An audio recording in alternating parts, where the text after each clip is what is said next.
Hey everybody, this is Natalie with Treasures of Mini, and I decided for the next, I don't know, maybe 5 or 6 card videos, I'm going to do some cards with no stamping whatsoever. I thought this would be kind of neat for people that didn't own a lot of stamps.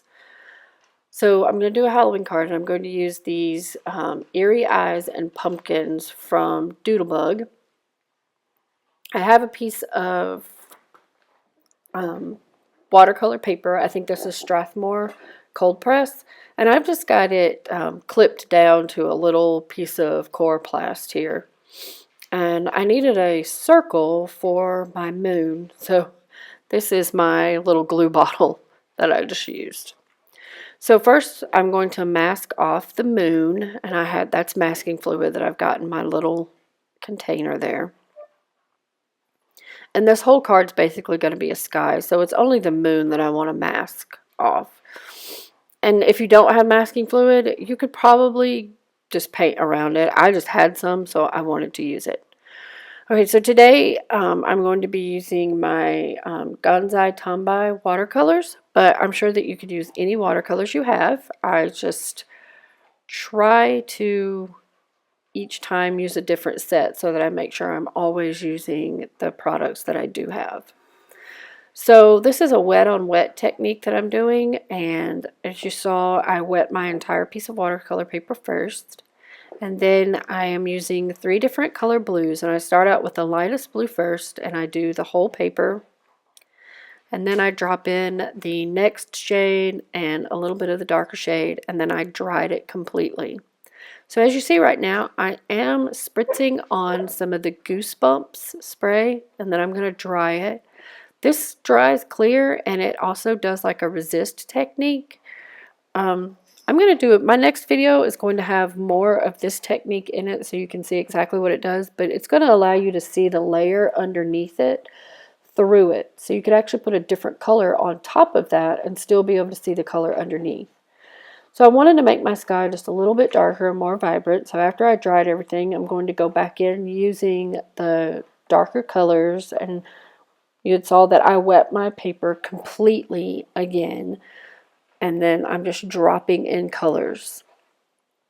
This is some shimmer spray that I made with some Perfect Pearls, and you saw I spilt it, so to keep from wasting it, you saw me dip my paintbrush into what I spilt, and then I just splattered it on, and now I'm going to splatter on some white and dry it completely.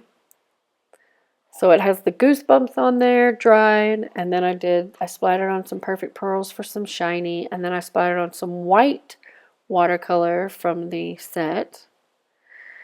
And then I was just splattering on some water. I'm just splattering and splattering away with all different kinds of colors because it's going to allow you to be able to see different layers. So now my last splattering that I'm going to do is with some gouache. And I'm just flicking my paintbrush, and you can see I'm having to like wipe in between every layer. It got really messy. So I dried everything with my heat tool, and now I'm going to pull off the masking fluid from the moon. And I forgot to add that I had splattered on masking fluid on my water paper before so that I could get some true white pieces. So that's why I'm running my finger over it right here. I'm just rubbing off that masking fluid. Now I decided that for a night sky, it wasn't really dark enough for a Halloween card, so I actually took some weathered wood distress ink, and I'm just going around the edges, and I'm just going to go around it several times just to try to get it really dark. I actually really like the weathered wood color for needing a dark night sky. It's really pretty if you go over the area several times. So that's what I'm doing here. I'm just trying to darken it up just a little bit more because it's supposed to be a scary sky.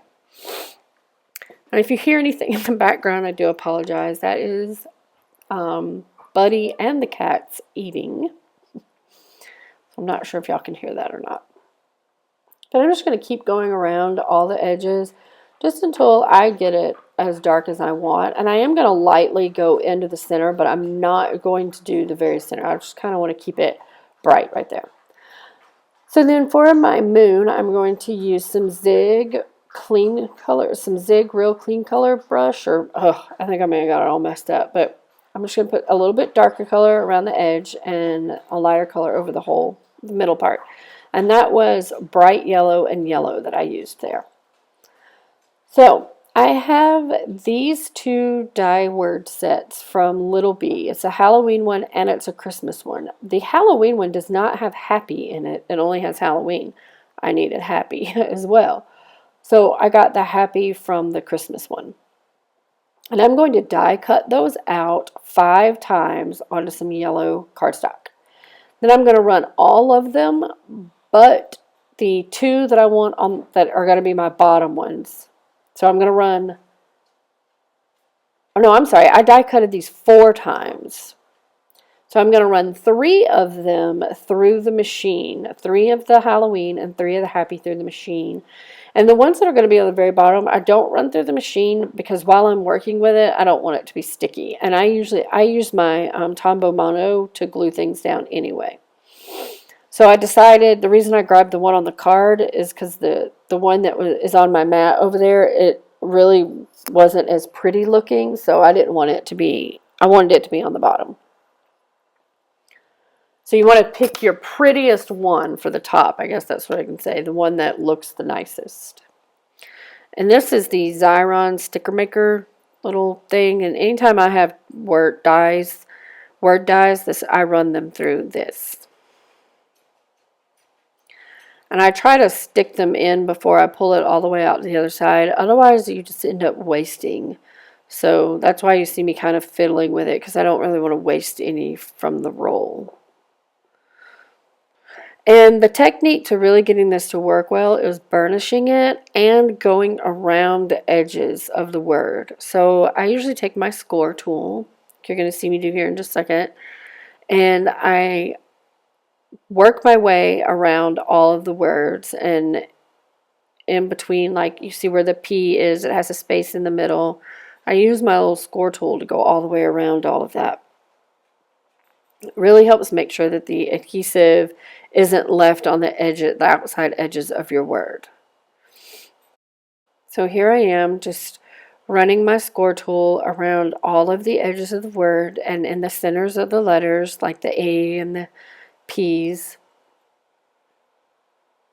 And I do this for everything that I have on the sheet. So it takes just a minute, but it's not too long. So then I'm going to take the 2 that are going to be on the bottom. I have them laying out, and with my tweezers, which you don't have to use tweezers, I actually started to use the tweezers, and then halfway through it I decided it was easier just to hold it with my hands. But you're just going to start layering them on top of each other, and this is going to give it some dimension. So when it's all said and done, you'll have 4 of the die cuts stacked on top of each other. And with this Xyron sticker maker, it's actually really easy, because if you stick it down in the wrong place, you still have a little bit of time to move it around, because the stickiness of it doesn't like permanently stick until you like really press it together. So it's easy to kind of manipulate the words to line up, as you can see I'm doing right here, just perfect in the beginning. But once you've really stuck it together, it's stuck. Okay, so I have them all put together, and I'm kind of deciding where I want my words to go and how I want to lay my card out. And I think this is where I want my words. So now I'm going to grab my, well actually I decided that I wanted the edges to look torn.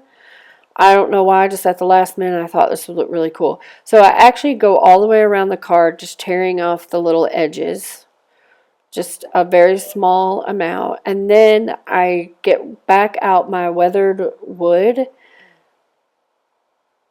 and I just kind of lightly go around those edges just so they're not so stark white. They kind of blend in. I just really thought it gave the card some dimension and some texture, a little bit of character.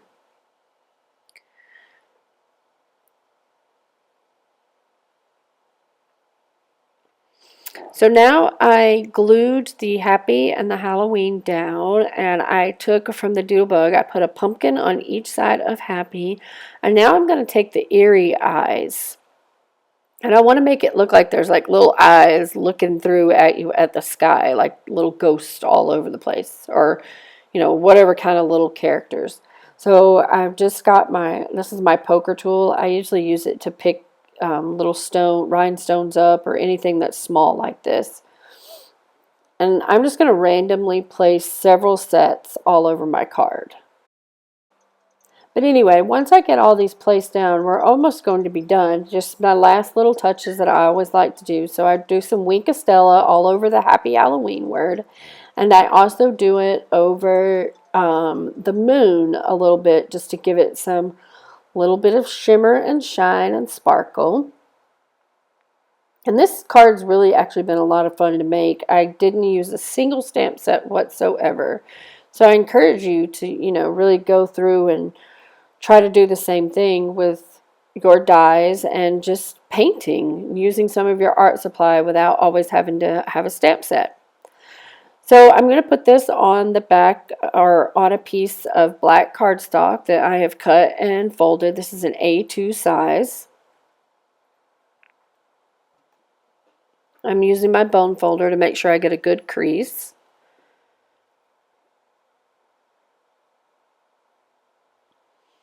And then I'm going to take some of my glue, and as you guys know, I always use glue because I just don't get things lined up right. So I think I have like the ATG tape runner gun, and I have that for huge projects, but I very seldom ever use anything but the Tombow Mono multi-glue. But you'll see it in a different container here. I just changed it over to one of these needle precision tips, just because I like it in this bottle. So I put glue all over the back of it, and now I'm going to glue it down to the front of my card base. This is going to be our card for today, and I encourage you to try out this idea. I think that it is very useful for certain holidays that you don't always send a lot of cards out for, like Halloween or maybe even St. Patrick's Day.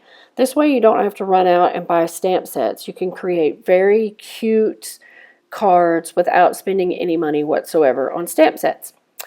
Anyway, please give me a thumbs up and hit subscribe if you enjoyed. And for my next video, I will be using the Goosebumps product and showing you some really cool techniques that you can do with it. Also making a no stamping card whatsoever. So until next time, from my craft room to yours, hugs and loves. Bye.